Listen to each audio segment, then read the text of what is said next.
guys, good afternoon and have a good day. God bless all. Friends, pinatch ko yung phone ko sa Bible. Lumalabas yung mga emojis kung grateful ka, happy, sad, faithful, blessed. Ngayong araw na to guys, medyo sad tayo kasi meron tayong nabalitaan regard sa family natin na medyo magulo, especially yung utol ko na hirap paliwanagan but at the end, yung nalaman ko kanina so pinagsabihan ko naman.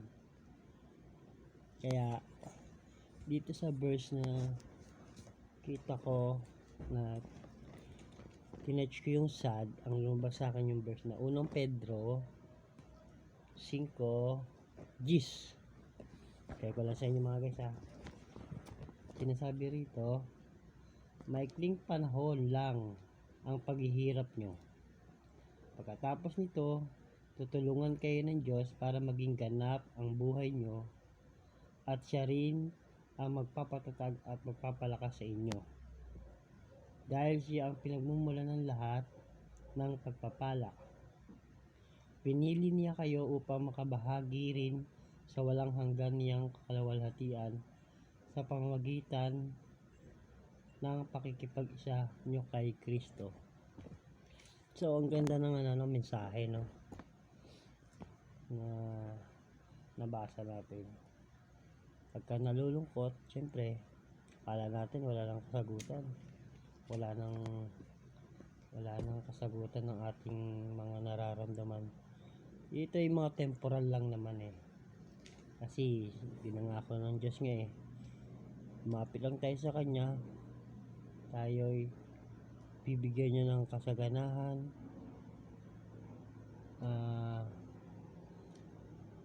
mabuti, at marami siyang pinangako na itulad ng eternal life. Tanggapin lang natin siya sa puso natin, Diyos at tagapagligtas at Panginoon natin na ganap.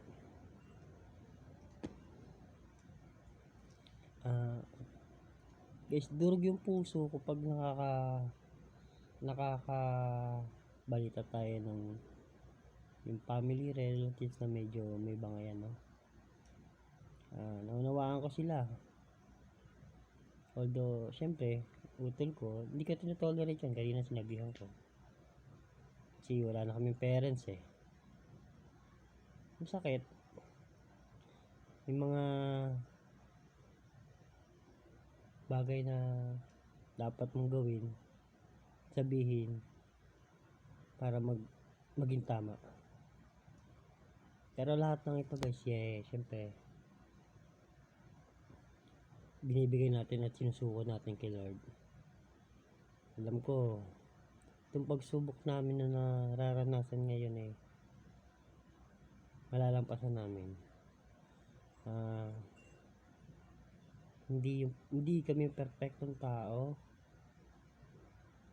at hindi rin naman kami masamang tao. Basta lahat yan kay God na lang tayo kakapit. Thank you sa inyo at sa pangunawa, and God bless na lang sa atin lahat. Wish ko peace in the world. Be kind, and pasensya na kayo kung ano man nagawa ng kapatid ko sa inyo. Sana naunawaan nyo rin siya at naunawaan ko din naman kayo. Maraming salamat sa inyo and